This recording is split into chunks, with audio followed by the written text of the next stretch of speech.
Hello all, this is a quick video, a little short, just to explain the concept and application in basic terms for the test hypothesis. First, we identify or define what hypothesis is. It's a statement about a population parameter subject to verification. Usually that parameter is either the mean or the variance. We do not apply this for the median or for the mode or for anything else. So it's a parameter, and the population has there are only two parameters: the mean and or the variance.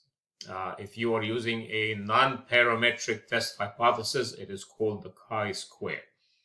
The parametric test hypothesis, where you use parameters, is called the z-test, the t-test, or the f-test. Z and t are for the means, and f is for the variances. So we basically have 6 steps. In some books, you'll find they state as 5 steps. In other textbooks, they say 7 steps. But we'll just go with this addition here. It says, number 1, state the null and alternative hypothesis of what you are trying to test. The null hypothesis means basically that the sample mean is not different from the population mean. And the way to verify that is by assessing a value of variance or variation in the sample and compare that to the normal variation. Since everything in life is normally different, that means variation is part of what is called normal or normal distribution. If it is normal, we cannot change the variation of what's normal, but we cannot correct the variation if it is induced to a specific cause. So this is why we need to state the null and alternative hypothesis, select the level of significance, identify which test you are going to work with, mainly the Z or the T most of the time. If you're testing the means, step 4, formulate the decision rule, take a sample, and then do the interpretation of results. And this is the most important step at the end of the test, because the computer will crunch all these numbers for you, but it will not give you the interpretation. You need to do that yourself as an expert. So number 1, we state the null and alternative hypothesis. We'll just skim through these quickly and see if we can apply them in the example, so be more practical. The second step is state the level of significance. So usually it is 95% or 99%, which creates something called the alpha. And alpha is either 5%. In case of 95% significance level, then the value of alpha is 5%. Or in case of 99% significance level, the alpha is 5% or 0.01. And these two are mainly the two values that most problems work with.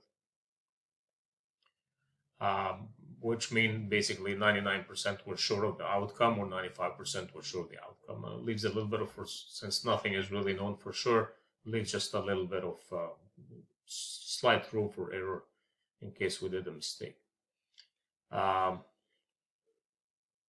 Number 3, identify the test statistic, Z or T in case of the mean, F in case of the variance.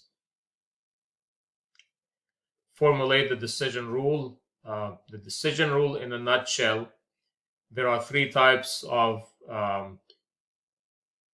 alternatives: larger than, less than, or not equal to.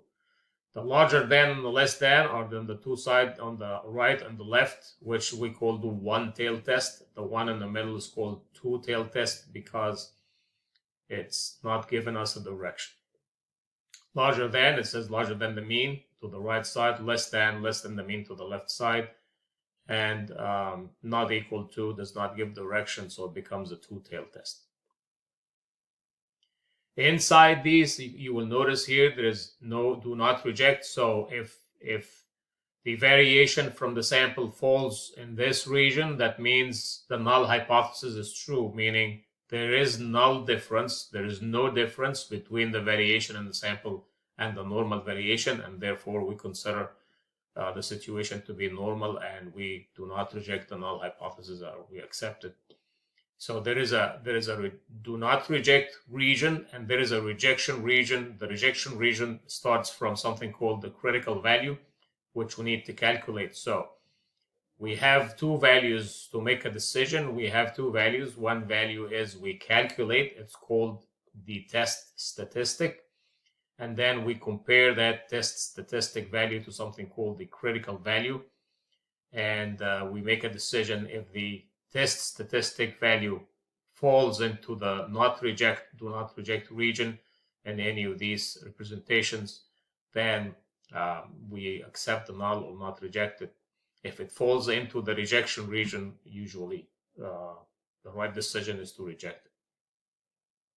Step 5, we need to have a sample.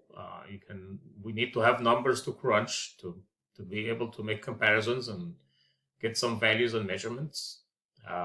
Final step is to interpret the results, which is basically, are you accepting or rejecting the null? It's all about the null. We'll look into this example. Jamestown Steel Company manufactures and assembles discs and other office equipment. The weekly production of the model A325 disc at the Fredonia plant follows a normal probability distribution, which is the bell-shaped curve, with a mean of 200 and a standard deviation of 16.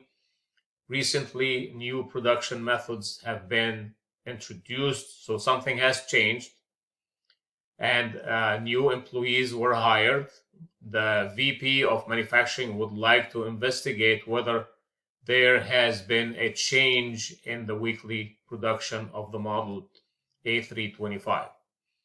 The change is representative of a two-tailed test. Why? Because they did not ask if it is larger than or less than. If they ask larger than, less than, bigger than, smaller than, that means they are giving us a direction. If they just ask about a change, that means it's a two-tailed test. So we'll skim quickly to the solution. We apply the steps, state the null and alternative hypotheses. The H sub 0, and you need to state them exactly as you see here. You have to put the sub 0, the colon, and then the mu, the Greek letter for average or mean, equals 20. Remember that with the null hypothesis, you always have an equal sign with the null. Always. If you didn't put anything, you just need to put the equal sign. Since this is a two-tailed test and they're just looking for the change, they did not specify direction, then the H sub 1 colon mu not equal 200. So it is either equal to it or not equal to it. The second step, excuse me, is to select the level of significance. In this case, we selected 0.01 as the alpha. If it's not given to you in the problem, you can just assume it, whichever one you like. And like I said, it's either alpha 0.05 or alpha 0.01. 3, select the test statistic. There are so many ways to decide on that, the Z or T. Since we're testing the mean now, we are looking to use either the Z or the T. Most of the time, if the sample size is above 30 or above, that means it's a large sample statistically, and we use the Z distribution. If it is less than 30, it's called a small sample, and we use the T distribution. In some textbook, they use what you're seeing here is sigma is not known, which is the population standard deviation is not known, and therefore you can choose Z. If the population standard deviation is known, you can choose T. Whichever rule you want to go by, they're both correct. I personally go with the large sample, small sample. 30 above, I use the Z. Below than 30, I use the T. This is the test statistic. So Z is the score that we are trying to calculate to compare to the critical. So this is the statistic that we are calculating, and we would like to compare this to the critical value that we mentioned in the previous slide or two. And this is how it's calculated. The X bar, which is the sample mean, minus mu, which is the population mean, divided by sigma, which is standard deviation of the population, divided by the square root of n, and n is the sample size. And in this particular example, it was 50. It was not on the slide, but we collected 50 observations.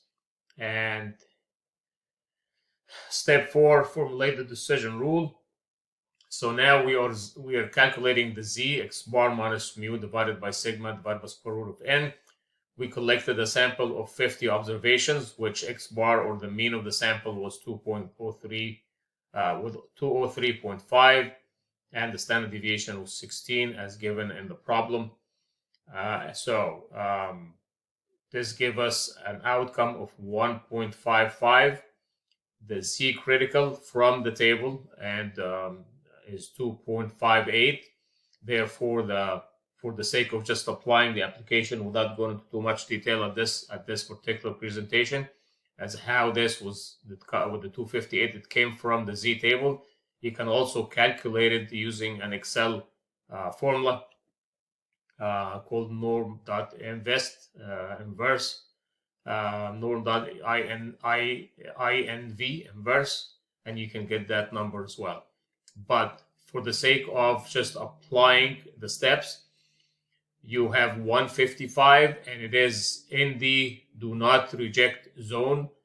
Therefore, the null hypothesis is not rejected, it is accepted, and we conclude that do not reject the hypothesis, and we conclude that the 203.5 is not different than 200. Now, this is not a mathematical comparison, it's a statistical comparison. That means 200 and 203.5 are within the entire distribution. So inside, this is an entire portion of the distribution where 200 and 203 and 201, etc. can be here. So they are all normal values, but it does not mean they are mathematically identical. They can be normal and statistically equal, even though they're not mathematically equal. So this is the decision rule that we're not rejecting, because the sample mean is really statistically equal to the population mean.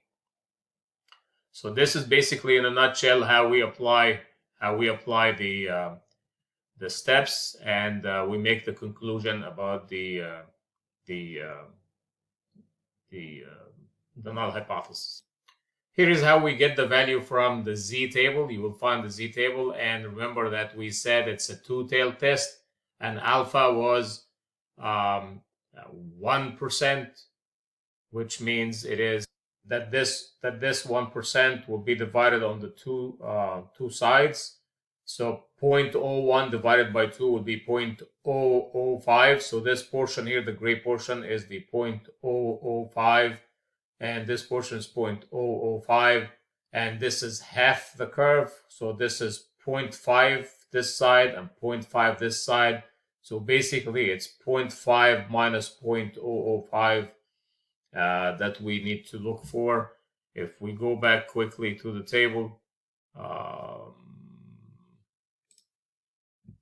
we will find inside the body of the table the closest value to that leave out 0.005, and maybe it's here.